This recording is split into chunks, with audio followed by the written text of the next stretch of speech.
अगर कोई अपने घर में तुलसी का पौधा रोपे, तुलसी काननम चैव, तुलसी का कानन यानी जंगल यानी वन, तो कानन किसे कहा जाएगा?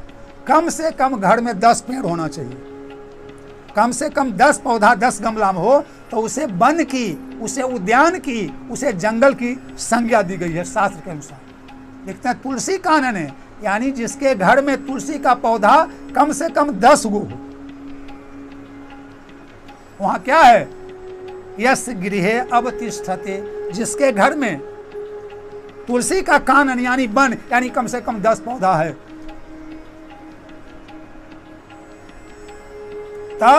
तत्गिरहम तीर्थ रूपम याति, उसका घर तीर्थ रूप हो जाता है। तत्गिरहम तीर्थ रूपम याति, उसका घर तीर्थ रूप बन जाता है।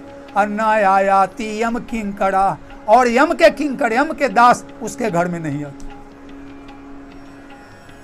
यह तुलसी पौधा रोपने का महत्व। और क्या इसका महत्व क्यों बढ़ जाता है?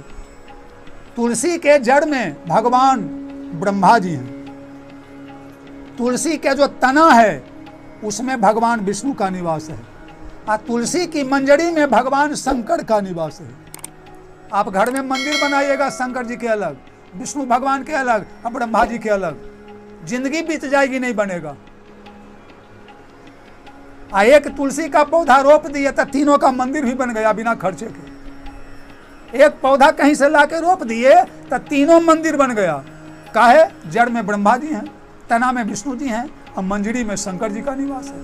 और लोग कहते हैं कि विष्णु शंकर जी पर न तुलसी चढ़ेगा और न मंजरी चढ़ेगा, और तुलसी में उनका घड़े है, तुलसी मंजरी में। लोग पढ़ते नहीं, सुनते नहीं, जानते नहीं। जड़ में ब्रह्मा जी, तना में विष्णु जी और मंजरी में शंकर जी का निवास है।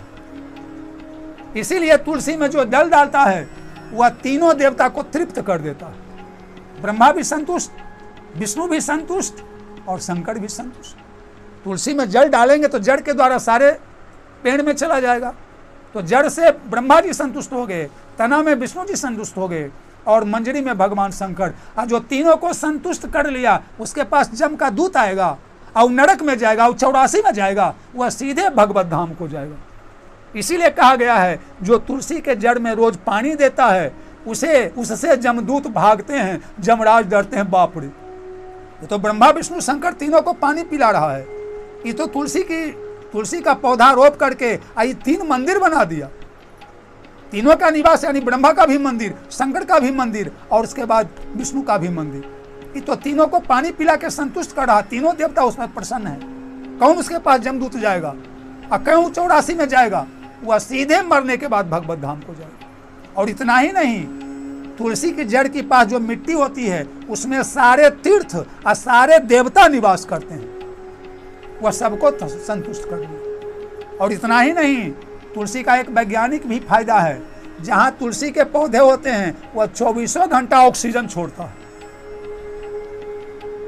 और इतना ही नहीं, उससे बहकर जो उससे सटकर हवा आती है वह हवा बड़ी पवित्र होती है। वह हवा आपके घर में अगर आए तो घर पवित्र, वह हवा आपके देह में लगे तो देह में पवित्र। इसीलिए देखिए हमारे अनवारी पर, हमारे खिड़की पर 5 तुलसी का पौधा है। उससे हवा को कमरा में भी आती है, हमें भी लगता है। और हमारे छत पर 10 तुलसी का पौधा है, वह वन के रूप में है। 5 कमरा में 15 पौधे। अतः एक तुलसी का पौधा लगाने में शास्त्र बताया है 1000 आंवला, 1000 आम और 1000 बेल का पौधा लगाने का जो फल है, 1000 आंवला, 1000 बेल और 1000 आम, इतना पेड़ लगावे और कोई एक तुलसी का पेड़ लगावे तो दोनों का फल बराबर है। और तुलसी का पौधा लगाना समझिए अपने हृदय में भगवान को बैठा लेना है।